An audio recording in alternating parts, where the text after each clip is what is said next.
Good afternoon, YouTube community. Thank you for joining me in this quick review of the Spyderco Pattada in the N690 blade steel, made in Italy, in Maniago, designed by Sal Glesser, the man himself.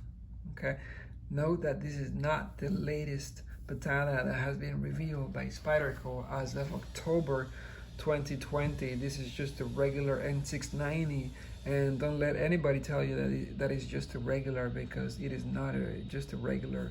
It's really an amazing piece.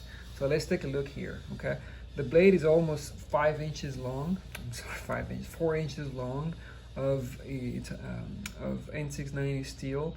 The handle is G10. I owe you the weight. I want to say around 4 ounces, maybe just a little bit over 4 ounces. Okay, it's a liner lock that has one of the most precise sounds in the liner lock world. It just wants to go there and lock itself in place for decades. Well executed. Italians definitely know how to make folding knives. Here's a good example of that.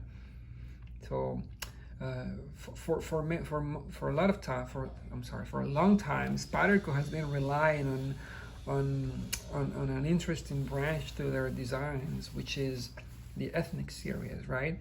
I don't know if this is an officially ethnic knife from their catalog, but I see it as one, even if it's not declared. This is referencing the Pattada knives made in Italy, in the southern part of the peninsula, close to Sicily, and the Mediterranean islands.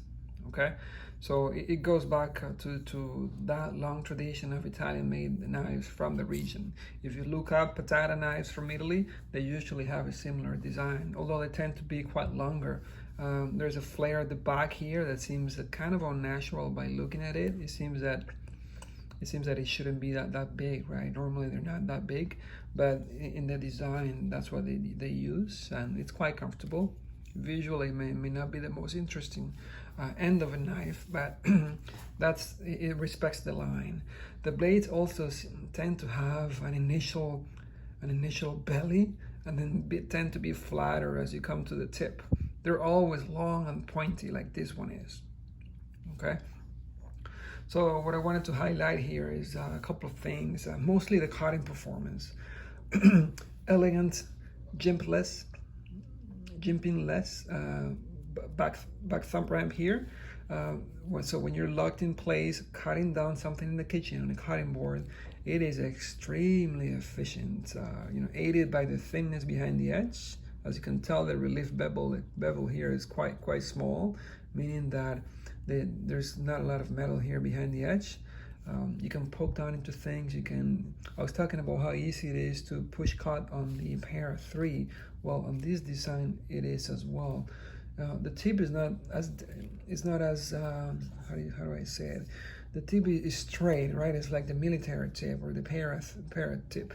It doesn't come down, but if you angle your hand, you can really push down and do some precise and hard cuts. Especially. So slicing things up in the kitchen, really efficient, very elegant at that. Okay. What else should I add? Well, the number one selling point on this knife is the action. I don't think I've ever seen a folding knife that flies out as quickly as this one does. I don't know what they did differently this time around, but look at the way it just comes out. It is extremely fun to play with. I wonder if over time, it's a good thing that I have many other knives to flicker and play with. Otherwise, I suspect that I may do some damage to the parts here with time, because I also suspect that it's not a knife made for flicking open like that, like a young little kid. Okay, the screws placement and the giant lanyard holds, if you were to ask me, I could you know, visually they could be placed differently, maybe not as close to the pivot, and maybe the pocket clip screw shouldn't be placed as close to the lanyard hole. It looks kind of busy in those areas, but the rest of the knife displays a high level of elegance, wouldn't you say? Inside we have stainless steel lighters that go full length of the handle. They are not skeletonized. Okay, you have a pocket clip that's deep carry, your typical wire clip from Spyderco with higher than usual tension. Okay, the Sal Glesser signature, made in Maniago, Italy, cutlery city in Italy.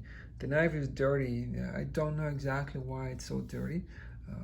I couldn't really remove these stains. I don't know if the steel developed some patina, which is unlikely for N690. I need to do a better job cleaning it, but this didn't come off with your typical warm hot water with detergent and a sponge. It didn't come out. So obviously I've cut it. I've cut things with it. I took this on a family vacation, and family members that don't live with me and know how they should treat knives in the kitchen abused it.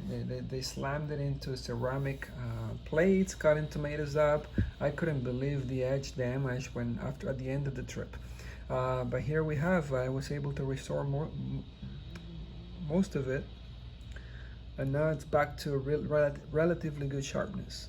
Okay, so I have good respect for N690. I like it. It's supposed to be really rust resistant. Okay, if not amazingly at holding its edge. But one more time before I go, I wanted to stress a couple of elements of the design. Number one, that the scales, the G10 scales, are not flat. They have a curve to them.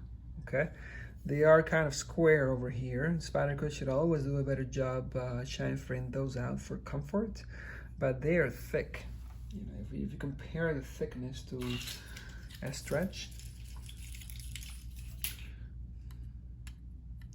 you can see that the Pattada is made for in-hand comfort. Okay, that's why it's so comfortable in hand. That's why I haven't carried it either, because it's kind of chunky. Kind of chunky in this dimension, not as broad in this dimension, so it's a trade-off. With the pocket clip here, I guess you could run it. It's just kind of large for typical carry, so I reserve it for kitchen duties.